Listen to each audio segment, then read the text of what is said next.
Fala pessoal, aqui quem fala é o Vini, sejam bem-vindos a mais um vídeo e esse é mais um vídeo de notícias para falar sobre Usman, sobre Daniel Cormier, Belfort, Henry Cejudo, enfim, tem um monte de notícia, então vamos lá, começando com o Kamaru Usman. Ele deu uma entrevista ao TMZ Sports e ele acabou falando ali de Khabib Nurmagomedov e de Charles Oliveira, né? Sobre a performance recente do Charles Oliveira, quando ele se tornou agora campeão peso leve, o Kamaru disse isso aqui: eu acho que Khabib assistiu a luta, se ele ficou intrigado, sim, eu quero voltar. Provavelmente não. Quer dizer, ele é um homem que está feliz. Ele está feliz com sua esposa, ele está feliz com a direção que está indo. E sim, eu acho que ele está aposentado. Mais poder para Charles Oliveira. Eu fiquei impressionado por ele e sou um fã pelo que ele foi capaz de fazer com sua carreira. Mas eu apenas acho que existem níveis para o jogo. E eu acho que Khabib está em um nível diferente. Bom, essa foi a declaração do Kamaru Usman, campeão meio-médio do UFC. Lembrando que ele tem uma relação de amizade com o Khabib, né? Tanto o Kamaru quanto o Khabib têm o mesmo empresário ali, então muita gente vai falar, o Kamaru puxou sardinha pro lado do amigo dele e etc. Muita gente vai dizer que não, né, que ele não quis favorecer o amigo dele, mas que realmente o Khabib é superior. Enfim, é uma discussão infinita. Eu falo infinita porque, infelizmente, Charles do Bronx e Khabib não vão se enfrentar, já que o Khabib está aposentado. Eu falo infelizmente porque seria uma luta muito interessante, é um estilo de jogo legal do Charles contra o Khabib, mas a era do Khabib eu acho que acabou, né? Não acho que ele volta, então vai ficar só na nossa imaginação, né? E vamos para a próxima notícia, que é sobre Daniel Cormier, ex-campeão meio pesado e peso pesado do UFC, atualmente comentarista. É um cara que, por ser comentarista, estar no meio ali, estar nos eventos e etc., fala bastante, dá a opinião dele sobre as pontuações, enfim, fala sobre tudo, né? Então tem duas notícias sobre ele. Uma sobre alguns resultados polêmicos, enfim, a pontuação de alguns juízes da última edição do UFC, né, do UFC 262, e ele também fala depois sobre o Charles Oliveira, que fez parte desse card, né? Bom, eu não vou ler aqui todas as declarações porque é muito grande, mas basicamente ele falou sobre dois pontos. Um deles foi sobre a luta do Charles, sobre a pontuação, né? A luta acabou ali no segundo round por nocaute técnico, então dane-se a pontuação, mas foi liberada ali a pontuação que os juízes estavam marcando e teve juiz que marcou 10-8 no primeiro round para o Michael Chandler. E segundo Daniel Cormier, isso é uma loucura, né? Ele disse que não faz sentido aquele primeiro round ser um 10-8 porque o Charles teve em um determinado momento do round, como se pode dizer, a vantagem ali na luta, né? Ele estava melhor ali, então não foi um round onde o Chandler dominou completamente ou espancou o Charles, né, para poder dar um 10-8. É claro que o Charles tomou um knockdown, passou um apuros ali, a luta quase acabou, mas a gente, segundo aí o Daniel Cormier, não pode esquecer que metade do round praticamente o Charles estava melhor, né? Então não foi um round onde foi um monólogo, onde teve um domínio completo durante todo o round que justificasse ali o 10-8, né? Então essa foi a opinião dele, né? Até porque o tal do 10-7 é uma lenda, né? A gente nunca vê isso. Então, segundo o Cormier, esse 10-8, se a luta fosse para a decisão, poderia ter atrapalhado o Charles,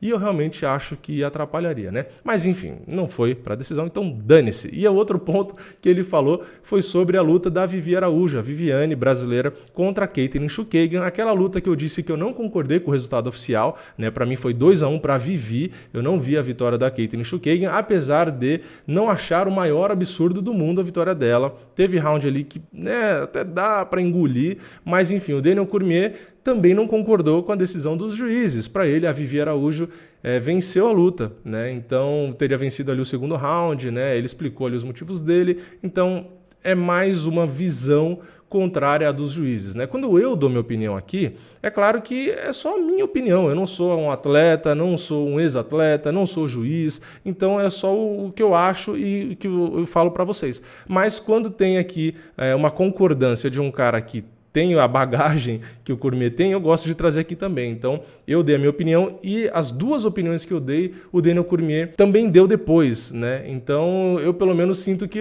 se eu falei besteira, o Cormier concordou com a minha besteira. Então, pelo menos isso, né? Mas eu quero saber a sua opinião. Comenta aqui embaixo. Você também viu a vitória da Vivi, como eu vi, como o Cormier agora disse que viu? Você também acha um absurdo 10-8 ali no primeiro round para o Chandler, como eu falei aqui no vídeo de resultado, e o Cormier acabou falando a mesma coisa? Enfim, deixe sua opinião aqui embaixo. E ainda sobre o Daniel Cormier, ele acabou falando ali sobre o Charles do Bronx, quando ele participou ali no programa com o Ariel Helwani, aquele programa ali de sempre que eu trago aqui diversas vezes as declarações, né? E o Daniel Cormier disse isso aqui sobre o Charles. Eu sinto que ele acabou de amadurecer, não apenas amadureceu fisicamente e como atleta, ele amadureceu como ser humano, ele poderia ser espetacular, mas se você o pressionasse, ele poderia se questionar e desistir. Hoje, Charles não desiste de si mesmo, ele também desenvolveu sua trocação ao ponto de poder lutar e nocautear os melhores lutadores do mundo. Ele é tão competente tecnicamente, tão bom em tudo que faz, que não há mais fraqueza. Faz muito tempo que não vejo um cruzado de esquerda lançado tão bem no MMA. Ele faz tantas coisas de maneira certa agora que é difícil encontrar uma maneira de vencê-lo. Bom, então tá aí mais uma opinião do Daniel Cormier e eu mais uma vez concordo com ele, né? Acho que eu só não concordo na questão do cruzado de esquerda, porque teve alguns cruzados de esquerda recentes que realmente chamaram a atenção, se eu não me engano, do Ian Blachowicz, recentemente ele usou o cruzado de esquerda, teve mais alguma luta, acho que foi a do Iri Prohaska, talvez, não lembro de cabeça, mas pode ser que nesse ponto eu não concorde, porque tem muitos cruzados de esquerda aí marcantes, né? É uma arma que muitos atletas usam, né? Aliás, o atleta que mais vem na minha cabeça que usa cruzado de esquerda, na verdade são dois, é o que eu parei para pensar agora, né? O Israel Adesanya usa bem ali o cruzado de esquerda e também, claro, o Poatan, mas o Poatan não está no UFC ainda, mas é um cara que, se você fala cruzado de esquerda, o nome principal que vem na minha cabeça é o Poatan, né? Então, se ele estiver falando no geral, aí a gente tem o Poatan que nocauteou recentemente, inclusive com cruzado de esquerda, e o adversário ficou 6 minutos apagado. Mas é isso, eu basicamente concordo com ele, eu acho que o Charles mostrou que esse ponto fraco que ele tinha de ceder à pressão e etc, ele não tem mais, ele provou isso justamente nessa luta,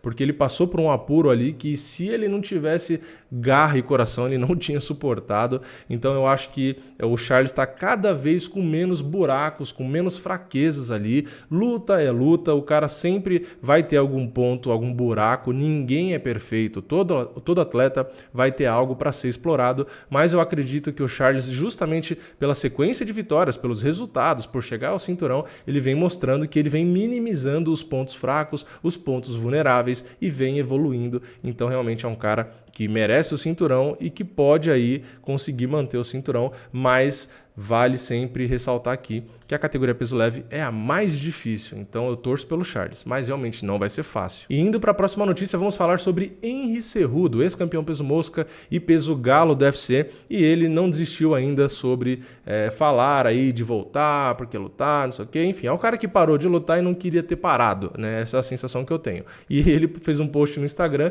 dizendo isso aqui: "Ei Dana, você tem um campeão ambulante nos moscas e um campeão de papel e vencedor do Oscar nos galos. Eu quero ser o caçador de crocodilos, me sinto generoso e estou aqui para ajudá-lo a tornar a América ótima novamente. Cejudo para o resgate." Bom, ele disse isso e postou ali uma foto dele com 3 cinturões do UFC, com uma coroa e etc. Como eu disse, o Henry Cejudo é um cara que se aposentou e que não queria ter se aposentado. Ele tentou ali provavelmente uma estratégia para ganhar mais dinheiro, não deu certo, agora tá parado e fica ali falando sobre voltar a lutar. É um cara que eu gosto muito, é um lutador que estava numa excelente fase. Eu acho até que ele tinha chances de conquistar o 3º cinturão se ele subisse ali para a categoria peso pena.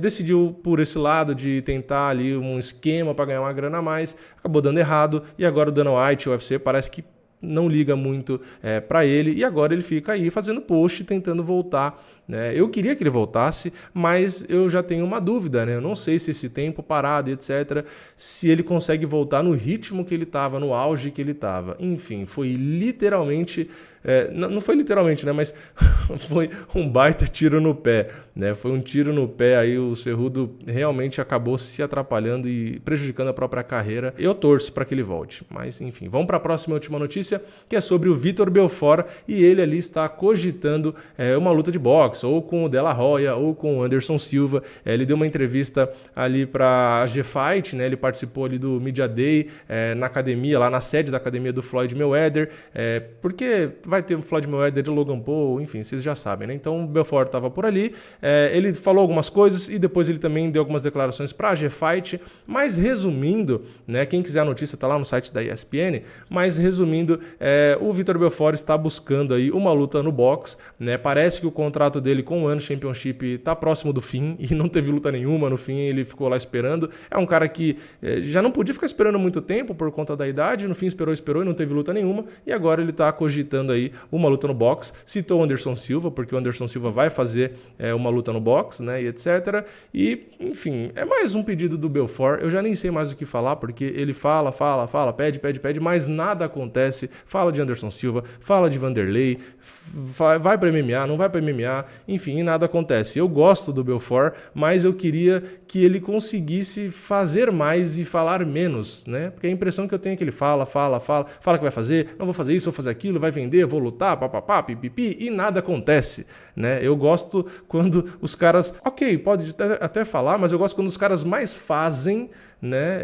Enfim, executam o que estão falando do que só fica falando e prometendo. Então, basicamente, eu já tô um pouquinho cansado do Belfort falar e lutar que é bom, nada. Essa é a sensação que eu tenho. Mas, enfim, comenta a sua opinião aqui embaixo. Deixa o like no vídeo se você gostou, se inscreve no canal, ativa o sininho e eu vejo vocês na próxima. É nóis, valeu, falou!